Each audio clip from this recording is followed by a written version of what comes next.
தடைகள், துன்பங்கள், சோதனைகள் எல்லாவற்றுக்கும் காரணமான ஒரே கிரகம் யார்? வாழ்க்கையில் சில மனிதர்கள் எந்த முயற்சி செய்தாலும் உயர முடியாதவர்கள். வேலைவாய்ப்பு வந்தாலும் கையில் நின்று போகிறது. திருமண முயற்சி சென்றாலும் பிரிந்துவிடுகிறது. உறவுகள் வந்தாலும் நீடிக்கவில்லை. சிறிய விஷயங்கள் கூட பெரும் துன்பமாக வளர்கிறது. இந்த மாதிரியான வாழ்க்கை ஏன்? ஏன் அவர்களுக்கு மட்டும் இத்தனை தடை, இத்தனை சோதனை? எல்லா வகையான இன்னல்களையும் துன்பங்களையும் முன்னேற்ற இல்லாத அமைப்பை தருபவர் லக்கினத்திற்கு ஆகாத அவயோகியும் பாவகிரகமும்தான். பாவகிரகத்தின் மிகுதியான தொடர்பு. ஜாதகத்தில் லக்கினத்திற்கு ஆகாத பாவகிரகங்கள் அதிகமாக வலுவாக இருந்தால் பல்வேறு வகையான இன்னல்களை அந்த ஜாதகர் தன்னுடைய வாழ்க்கையில் சந்தித்துக் கொண்டே இருப்பார். அவர் சாதாரண கிரகம் அல்ல. அவர் தடைகளின் கர்மத்தை தூண்டும் சக்தி. அவர் இணையும் இடம், பார்க்கும் இடம், தசை வரும் காலம், இவை அனைத்தும் வாழ்க்கையில் சொல்ல முடியாத இன்னல்களை கொண்டு வரும். பாவகிரகம் அதிகமாக தொடர்பு கொண்டிருக்கும்போது வாழ்க்கை தளர்ந்து அடங்கிவிடாது. தள்ளிப்போடும், சிதறடிக்கும், சோதிக்கும்.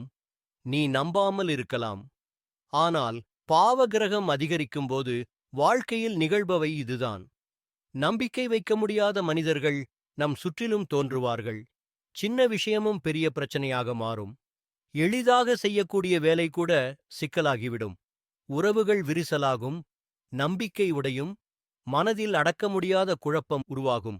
எதைத் தொடர்ந்தாலும் முடிவு தள்ளிப்போய் போய் மீண்டும் தொடக்கத்திற்கே கொண்டு வந்து நிறுத்தும்.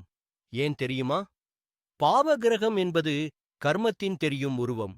அவர் வாழ்க்கையை நசைக்க அல்ல. நிறைவேறாத கர்மங்களை வெளிக்கொணரும் கருவி.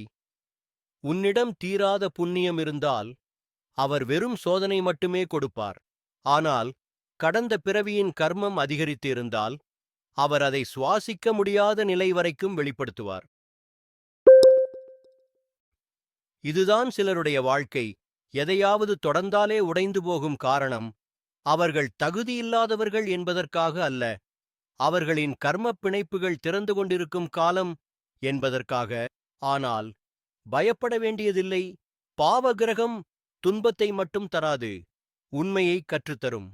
உன்னை வலுவாக்கும், உன் கர்மத்தை சுத்திகரிக்கும்.